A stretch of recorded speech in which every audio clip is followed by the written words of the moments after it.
16/2 அன்னைக்கு தொடங்கி வச்சது மாற்றுத்திறனாளிக்காக. ஆனா, அவங்களோட கோரிக்கைகள் எல்லாம் நிறைவேத்தாம கைது பண்ணி விட்டாங்க. ஆனா, அவங்களுக்காக துவங்கி வச்சத காணவில்லை. வணக்கம்.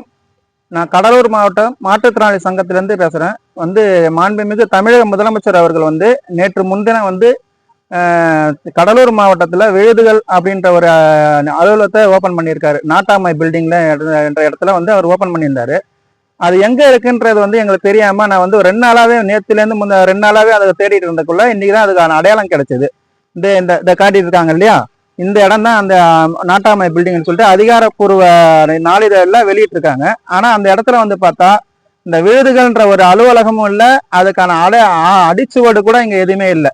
இந்த இடம் பாத்தீங்கன்னா நீங்க சுத்தி பாக்குறீங்க, குப்பை இந்த மாதிரி இந்த பாழடைஞ்ச கட்டடம் தான் இருக்கு தவிர இதை 14 கோடி ரூபாய் செலவுலன்னு சொல்லி மாண்புமிகு தமிழக முதலமைச்சர் அவர் இந்த இடத்துல விழுதுகள்னு சொல்லி ஓபன் பண்ணியிருக்காரு.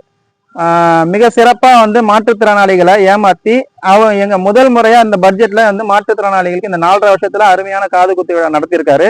அவருக்கு எங்களுடைய அமைப்பு சார்பாகவும் என்னுடைய தனிப்பட்ட முறையிலும் நன்றி கடந்த வணக்கங்களை தெரிவித்துக் கொள்கிறேன். நன்றி. இப்படி தொடங்கி வச்ச திட்டங்கள் எத்தனை போலியானதுன்னு தெரியல.